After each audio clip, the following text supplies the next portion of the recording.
Hourman. Only an hour with superpowers is often enough.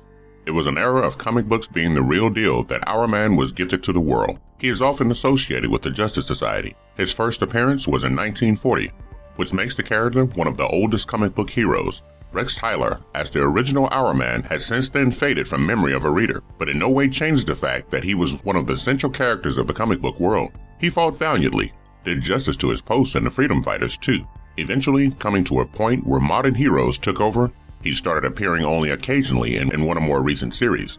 Today, we go back quite a few years into the golden years of comic books and shine some light on one of the then most revered characters. Before we go into our explanation, we have a very small request. If you like our content, please support us by subscribing to our channel. This is a small click for you, but for us, it means a lot. Thank you. Let's begin.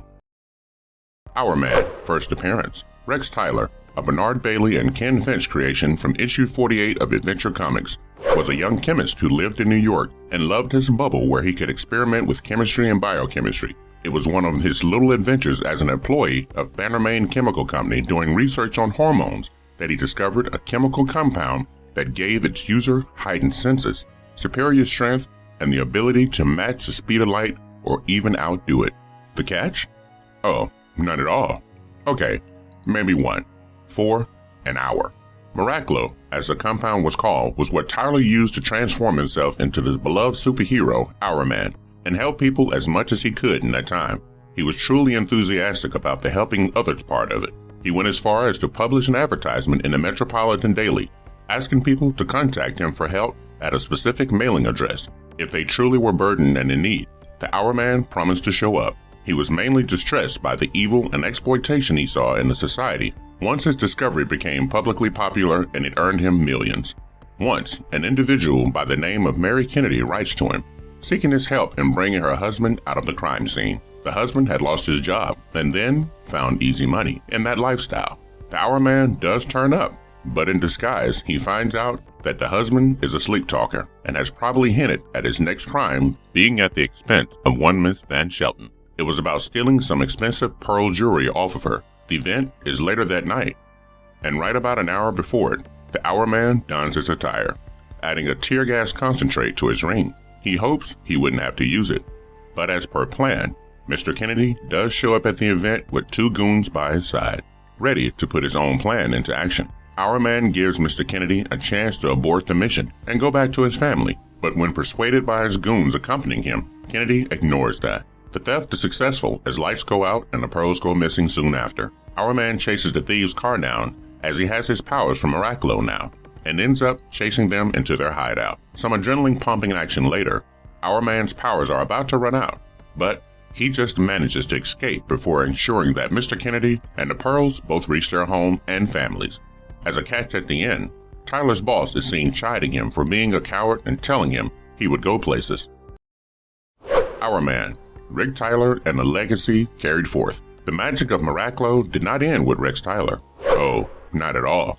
To make sure that the world never moved on, or rather, felt the absence of a superhero at their absolute service, Rick Tyler continued his father's journey. First seen in DC's Earth 2 era, he was next part of the limited series Crisis on Infinite Earths during the mid-1980s, and the time following it. There were some edits and alterations in the character sketch to suit continuity, and that is the part that no longer applies. He too used Miraclo and found membership in Infinity Inc., as well as the Justice Society of America while on that mission, to help as many people as he could. He did leave GSA at one point, just to be more directly involved in the All-Stars team led by Power Girl.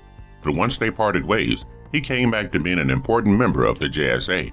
In his personal life, he married Liberty Bell and had a child with her, having quit Miraclo for that duration. In a heartwarming similarity and attempt to connect the past and the present, both Rick and Rex wear hourglasses around their neck, a giving of the Hourman android, time in its primal form. Energized tachyons were enclosed therein. Hourman, in Batman, the Brave and the Bold, and other animated series.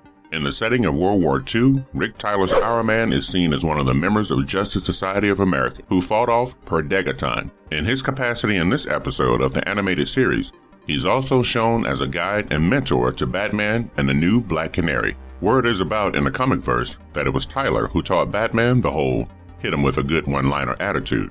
Later on, in the same episode, years after the JSA has already defeated Degaton in World War II, they're having a reunion of sorts. Meanwhile, evil Professor Z breaks into the palace where they had stored Degaton's power tool, the Spear of Destiny, and manages to steal it. With that in his hand, he resurrects Degaton and provides him with an army to attack the JSA and the country again. As hard as the JSA tries, their age has caught up with them and they're about to be defeated. When Batman uses the power tool belonging to Degaton on our beloved heroes, they go back to their respective ages as they were during World War II, effectively giving them an upper hand in the new battle. Hourman marks his present and does treat Black Canary and Batman like his future and places faith in them to carry on the deeds of justice. Rick Tyler as Hourman also played parts in Justice League Unlimited, making frequent background appearances. As discussed earlier, Rick carries with him a legacy, and he too is a member of the Justice League, albeit an expanded and relatively new one. Hourman, his incredible powers. Apart from the persistent characteristics of the effects of Miraclo, Rex taught himself to rise above and beyond the direct use of the stimulant, and would attempt to reinstate the effects of his remnants in his body by using a black light or reciting a mantra. Miraclo is described as a vitamin supplement of sorts, made out of phosphorus in a special form. Its consumption leads to the phosphorus forming bonds with the ATPs in Rex's and later on Rick's muscle cells, forming an energizing compound.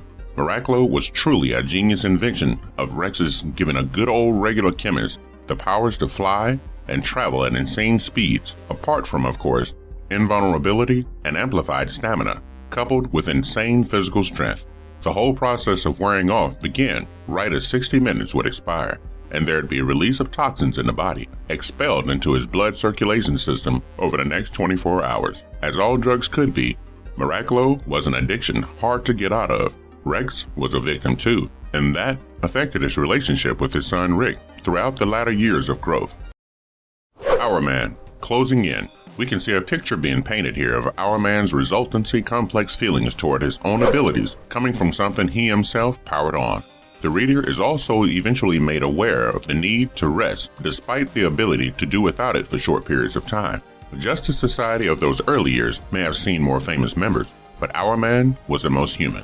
One of the smartest and kindest characters to have ever graced the position of membership, Rex Tyler set the scene for the Hourman characters that followed, and their gain of prominence following the Crisis on Infinite Earths limited series can almost wholly be attributed to the legacy of prominence that Rex Tyler left behind. For the longest time, it was assumed that Rex Tyler and several others from the JSA were no longer alive. However, they did come back and resume their positions to give back a little more to us Earthlings. Matthew Tyler was the third version of Hourman. As is known, the individual combined Miraclo and Rex's DNA, making him a hybrid clone of Rex's in a way. The one good thing associated with Matthew is that after Rex met a tragic fate post-battle with an enemy, the former managed to rescue the latter and reunite Rex with his son. Rex was last shown as what can be considered retired from the comic verse, and it remains to be seen if those pieces will be picked up. Matthew was additionally powerful in a way, and less limited. It makes for a great chapter in the history of Hourman. Having already made an appearance in several live-action portrayals of the comics, Rex Tyler seems to deserve quite a bit more. The live-action appearance in CWDC's Legends of Tomorrow series is quite remarkable, followed by a close second, Stargirl. The latter was highly anticipated. We hope that the silver screen reserves him a few weeks of portrayal as well, because, as old as the comic is, it might be a wonderful idea to revive some memories and educate the new enthusiasts about the days of the glorious past. And if you like our content, don't forget to leave a like and subscribe to us if you haven't already. Have a good one and be safe. Thanks, everyone. Hey, thanks.